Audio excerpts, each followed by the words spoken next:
not anything about this. Hey, what's up, everybody? Podcast time. Yeah, see, you getting it. You getting it. Oh, man, that's funny. One of our top podcast commenters, Jason Pinky, joining us. Definitely not the top. Andy Camerota is the Andy. man. Consistent. Yes, he's tremendous. Andy, if you ever stopped watching the podcast, we would wonder what we did wrong. Absolutely. True. You should. So You gotta don't know your stop. demographic. Don't stop, Andy. Don't stop. So, do you remember like top podcast moment? Like you're like, hey, this is one that I remember y'all did. Like for me, I remember one we did where we tried to eat a pizza. Ugh, disgusting. But it was surprising. The people that were eating the pizza were surprisingly not all in. That's disappointing. It was very disappointing. It's disappointing. My son, who crushes food, surprisingly gets into the middle of a pizza challenge and just says, I'm not interested in winning this. It was so greasy. Who cares? It's a challenge. You win it. I was You trying play my hardest. to win the game. You know who said that? I always think it's Tony Dungy, but it's no, not Tony Dungy. Jim Mora? Jim Mora. Yeah, Jim Mora. Yeah. Colts? Colts. You play to win the game. So when you're eating pizza, you try to win the game. I saw Caleb, what the you're rest not of the who I pizza thought you looked were. like. You know? Not who I And thought you were. if not everyone was committed to finishing that pizza. So you weren't going to commit to it either. Oh, but I finished. You gotta second lead the place. charge. You're the played down to leader. competition? Second place. Played down to competition. You must have thought it was practice. Top practice? We talking about practice? Not a game. Not a game. We talking about practice. Top podcast moment. Oh, yikes. Or thought or talk or topic or anything that you're like, it's even just something that you remember. I remember this podcast and it really stood out to me. I mean this with all respect and love and no slight to anybody. I enjoyed when Phil Silva was running these bad boys and he would come up with like let's everyone says a word to build a sentence or whatever. Those were, I enjoyed some of those. Yeah, Phil was a shoot from the hip guy. I could see that. Yeah, I could see that. Phil was a, hey, let's just brainstorm on the spot and shoot from the hip. Which is why I gave you no questions today, because that's kind of the same vein that I walk in now. Ah, yes. Now I can appreciate that moment. So I enjoyed those. So let's build a sentence with this word. Oh, you don't want to do that? Again, it's like improv. You gotta warm up on that. I did not know they warmed up on improv. Absolutely. They don't give like, hey, we're gonna do the same thing later, but they just get their mind. They get in the right headspace. That right creative. That's so headspace. interesting. You remember that show they used to have where, what was the name of it? It was like Drew Carey. Yeah. Whose line's it anyway? Whose line is it anyway? That's where I learned that they did warm ups. That is so interesting. You ever seen Whose Line It Is Anyway, Caleb? I might have seen a clip or a reel from it, but I've never sat down and watched it. Oh, Last week I did my so good. Super Bowl picks. I saw that. I did.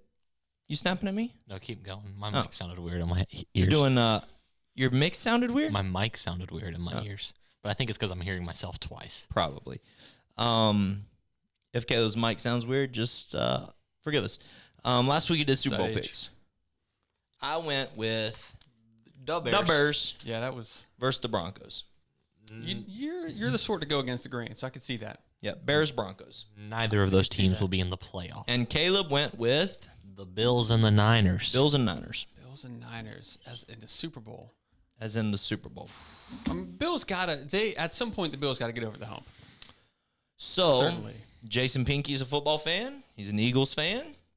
Fly, Eagles, fly. Fly, Eagles, fly on the road to victory. And your Super Bowl prediction is? AFC. Did you say the Cowboys? Did I say? Jason. You know good and well I didn't. Did you say the Cowboys? That's you are sowing seeds of discord and deception, and that's just not how we do things here. That's not part of the Who's your culture. Super Bowl pick? Oh gosh, AFC. I feel like you throw a dart at the not the bullseye, but throw a dartboard. Throw a dart. I mean, there's like 8 teams you could pick. Yeah. So who you going with? Chiefs can't get there again just because I feel like We've said that 4 years in a row, and it's like they just don't stop. They're the Patriots of the Midwest. Yeah. It seems. I'm gonna go. I almost went homer and went for the Bengals. Just do it. I'll do it. I'll pick Cincinnati. Fair enough. Oh man, NFC. The Eagles fans are gonna hate on me. I can't listen. I'm not gonna say Dallas because that was Pastor Joseph was out of order for that. Yeah, but agree. We talked about it and we're okay. But okay, good. Oh man, I can't say Philly. I don't know who else is good though. Who else is good in the NFC? The Bears. I don't see that happening. I told you I'm not good on the spot. Who's someone went to the Saints? Who went to the Saints? They got a quarterback, didn't they? Derek Carr. Derek Carr. Let's go with Derek Carr. I like Derek Carr. I'd love to see Their him. Their defense is supposedly really good. You know how I know that?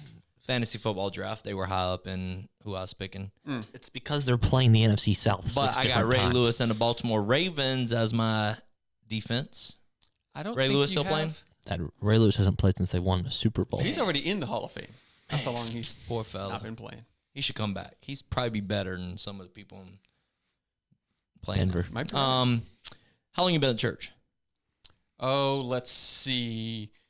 We had my daughter's 1-year birthday here, so that would have been 2014. We were, we're somewhere around 10 years. Yeah. Somewhere around a decade. Wow. That's impressive. Is it? There's a lot of people that have been here for a long 10 years, bro.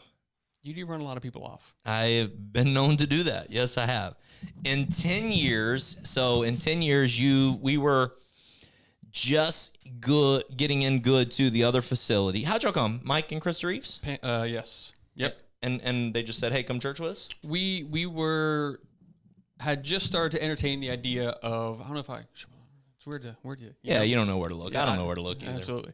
We just started entertaining the idea of finding a church of our own. We'd been going to Natalie's parents' church because that's where she grew up, and that's what you did. And that was, we were driving from the beach to Conway, and anyway, so we were looking for trying some other stuff, and they were like, "Hey, give this a shot. Here's what we like," and so tried it, and that was it. That was it. I remember the first time that Natalie wasn't going to come to church for whatever. I don't know if she wasn't feeling well or whatever it was. Or maybe she wasn't going to be in town. And I said, I think I'm going to go to church. And without she's like, her. Okay. And I've never gone to church, chosen that for myself. Right. I went as a kid because you went with your kids. And then I went because my significant other went. And so to go to choose, I think I'm going to go to church. It's like, what's happening? I had a lot of what's happening to me sort of moments. Yeah. Shout out to Pastor Sim. He has helped change my life, getting me plugged in. This is why you should serve, by the way. Changed my spiritual life because I got connected and, doing the media team. I don't know. I joined and then everyone quit. And so I don't know what that says about me. But got to the point where I was doing one run in media. And so I had to be there every Sunday at that point. And getting to see behind the scenes, it was like, oh, church wasn't, it was just the same. It wasn't, okay, it's this way, we're getting ready, whatever. Oh, all right, people are coming, put on do the church thing. And then it was just the same. And that was cool. And seeing times where this is what was planned. I know it was planned. I got the notes for the sermon to get them put in, or I know what was done in practice, and then the service comes, and you're like, "Hey, listen, this wasn't part of the plan. I feel led to do this." And I was like, and you're like, "Phooey!" If you weren't that guy, you'd be like, "Phooey, he's just making this up." Yeah, preacher guy, he's trying to get attention, whatever he's doing. And I was like, "Oh no, that's legit. He didn't plan that, or the the 8 a.m. was different from the 10 a.m. It was like, oh, that was really a moment for that service and just the authenticity behind that. And so, getting to be here every week. And I realized one time I was like, I think I've been at church more than the pastor has. He's been out a couple times this year and I've been here every day or every Sunday. So that has, so again, shout out Pastor Simeon. That was a huge difference in really getting me bought in. It's very interesting because one of the things we pride, I say pride, it's such a weird word, pride. Because I know we shouldn't be proud Comes or before the fall, prideful, but believe. at the same time, there are things that you should be proud of, I think. Like, I'm proud of my kids. So, I don't know. It's a weird word. Anyways, I feel like there should be two words that almost mean the same thing, and yet they're completely different. One that's righteous One and that's one that's righteous not. and one sinful. Yeah. So, one of the things we pride ourselves in around here is being authentic and being real. And, you know, if we have hiccups, we have hiccups. And if we having a bad day, we have a bad day. And we don't paint on the happy church face. We're just authentic. And good, bad, or ugly, we're just authentic. And so Agreed. to hear that is part of the thing that drew you in, it's very encouraging. I hope to maybe even people who are watching this who serve each and every week, and sometimes they're like, I'm not right to serve. I'm just not good enough to serve, or whatever people say. And you're like, no, this is healthy for the body of Christ to look completely different and to have rough days and have good days, and just to be consistent in who we are all the time, being authentic in it. Huge difference. I love it. I sure. love that concept. So you have served with media. You were inserting my scriptures, like sermon notes, into Pro Presenter. I was going to say Planning Center. Pro Presenter. You did that for years. And then you served on security a little bit. That was, yeah. You served in Kids Point. I filled a gap. Sure. Yes, he did. You Filled a served gap. parking lot team. Represent parking lot team. Salvation begins in the parking lot. Salvation begins in the parking lot. You have done. Now you do leadership development. You help to. I help facilitate. Yes. You facilitate that class. I help, yes. I'm sure there's other things that I'm not thinking of. What else have you done? Are we mentioning helping to launch the Conway campus? Or Launch the Conway campus, and there I'm sure inside of the Conway campus you did everything. No, we had an incredible team. I was just one person, part of an incredible team. Yeah, for sure. Unfortunately, that campus got bitten by COVID and never recovered. What are you going to do? COVID did some messed up things to some messed up people. So, No doubt. anyways, what else? Anywhere else you served that you can think of? My, oh my. You ever in the cafe? No, because I can't be around food that I can't eat, Like, because I would just be eating. Yeah, you love to eat. Yeah, that's no good. I feel like It's a pretty good list. that covers it pretty well. Hit the highlights. Absolutely. You've opened service. I have. You've done offering. Pre-show. You've done pre-show. Pre-show. Represent. Caleb doing a great job there. You're opening this Sunday. Well, by the time they watch this, you will have already opened. You opened yesterday. Lord willing. Yeah. So hopefully you did well. I hope Hopefully it wasn't a flop. pressure is on. I don't know. I don't have contact. I'm yet. sure y'all give him a thumbs up if he did well on Sunday. Oh, that's good. Way to throw that in there. Hit like and subscribe right now. So, I was trying to figure out how to fit that in. Oh man, you got to say that. That's part of it. And Natalie, she serves now in the shop, so she does all of the merchandise type stuff from the church. Crushing it. I hear she's She's she's working some things for maybe some new merch and some Nice. creative stuff. Heard she was FaceTiming with somebody today to going through. I'll get the updates later, I suppose. But Nice. got some Awesome. exciting things going on there. She has served actually in the office at one time prior to getting this great job that she has now. So jealous. And So jealous. she was phenomenal. Absolutely. But you knew that already. Not surprised. I'm I'm glad that other people get to see that and say that because, as a husband, Yeah. you say nice things to your wife, and she's like, well, you kind of You have to say it. you kind of got to say it. You're biased. But when other people say it, What's the hardest part of being a husband? Or being married? What's the hardest Nothing. part of marriage? Not just the husband of your wife, but just a husband in general. My son is, 5 years from getting married, 10 years from getting married, or whatever. What's the hardest part of marriage? everything rises and falls on leadership. How long you been married? 12 years this past With two kids. April. 12 years with two kids. Hardest part of being married. Yeah, Everything rises and falls everything on rises. If there's something that I'm not happy about in the relationship or in family life or whatever it is, I've got to look at me and say, okay, what's my role to play? And I mean, everyone has to look. That's just good human advice in general, I think. But I feel like there's an even more accountability on. I don't get to go around and point fingers. Yeah. Like, it's incumbent on me to set that example of, let me look at me first and figure that out. Which is not common inside of our culture, right? I live in such a very curated, insulated bubble that I really feel out of touch So with in what our happens. culture, I don't think that it's common. Caleb, you can help me out. It's not common for kids your age, young adults, millennials. It's not common for them. You all right? You tired? No, I'm stretching. It's not common With for a yawn? them to look in the mirror and say, "Hey, here goes where I got it wrong." Right? That's not common. Like To be self-reflecting enough to say, "I messed up here."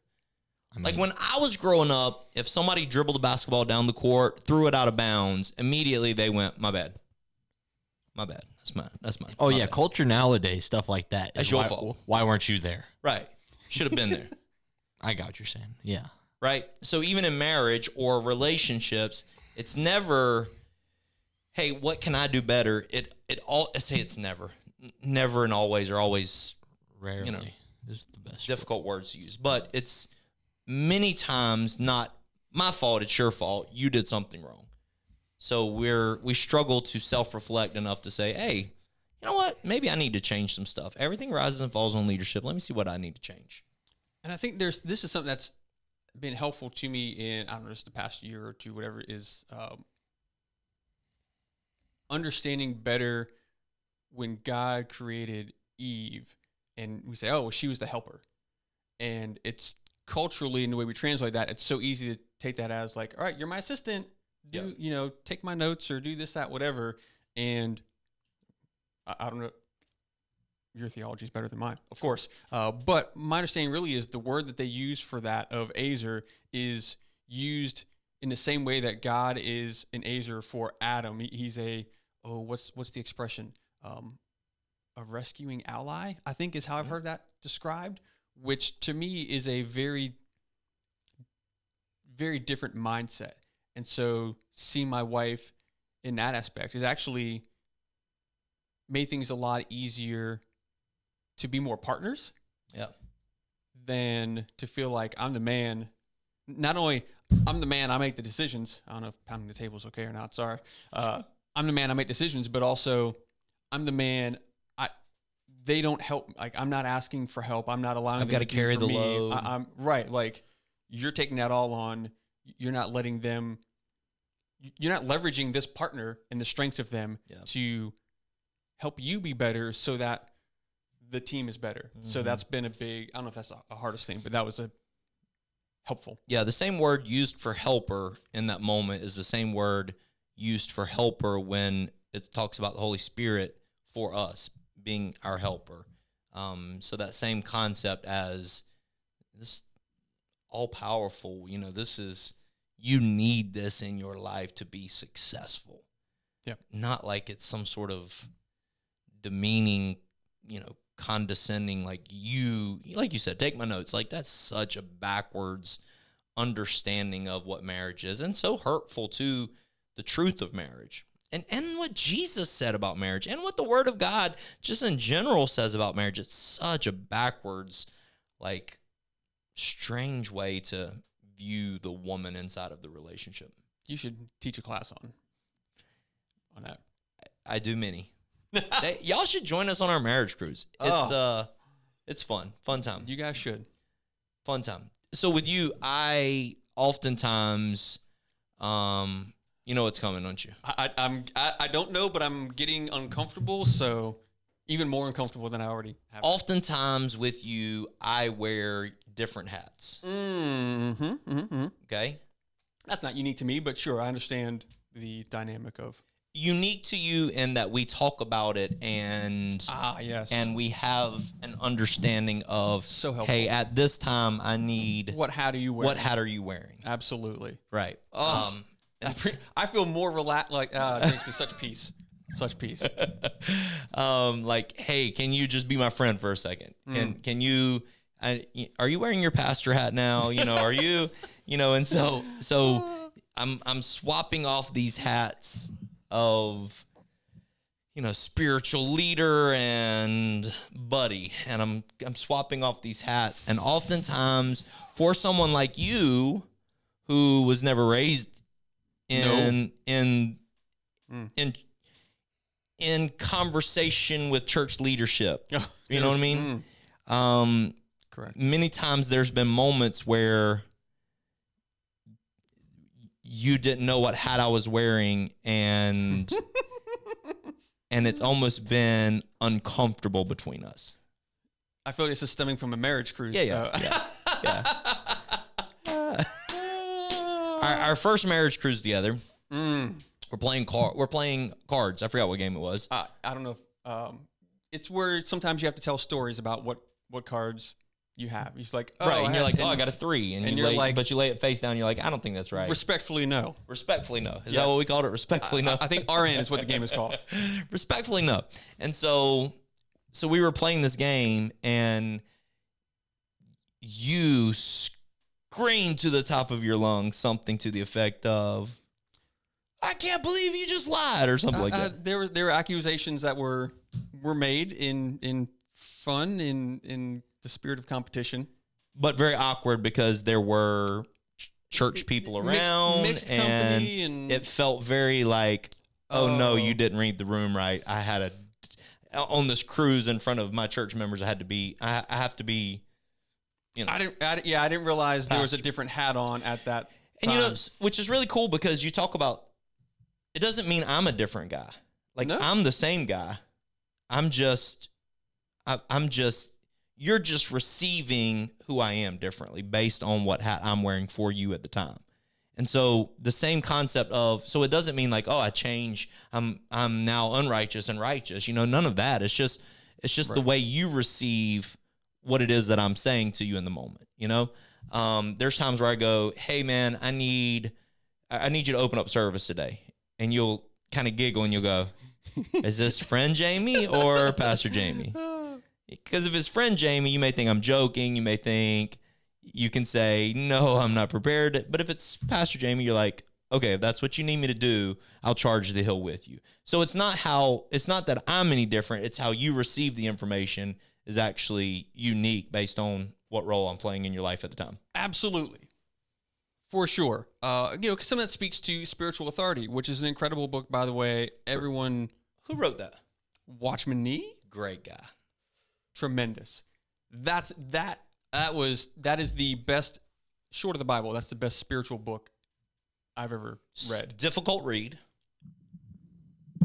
For many people watching this, it will be a difficult read. Wasn't for you, but it is a difficult read. It's not super long. It's got a lot of small chapters, so it's easy to feel like, oh, cool, a couple pages, boom, right. I did something. Yeah. But that was incredible. And so I think that speaks to friend versus pastor versus whatever. Like, if my pastor says something, then there's, cool, I'm not okay, we'll go with that. I may have some questions as I walk along with you just to get some clarity, but sure. It's different from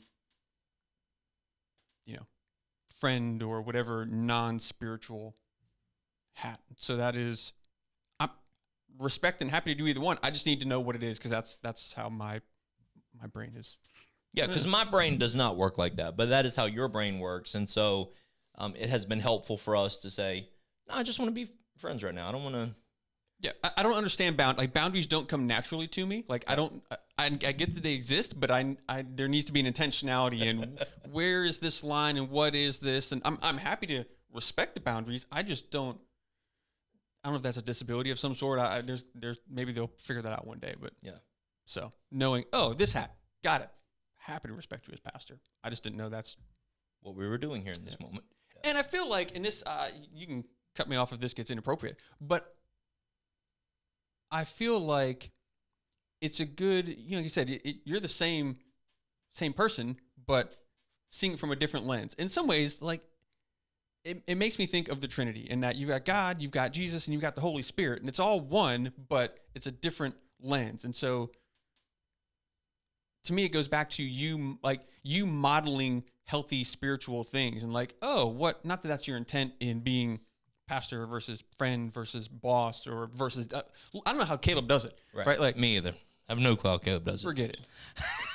We're good at it sometimes, and we're bad at it sometimes. It's true. It's true. And I have to say, hey, listen, this is your boss speaking dad, to you, or this is your boss saying this to you, or so I definitely have to explain to him what hat I'm wearing at the moment. Many times, and many times I'm not good at it, but many times I'll be like, hey, listen, this is affecting your job. So your boss is coming to you right now and saying, do this book, finish this, send this email out. I need you to be on top of this. And then sometimes I'm like, buddy, this is your dad.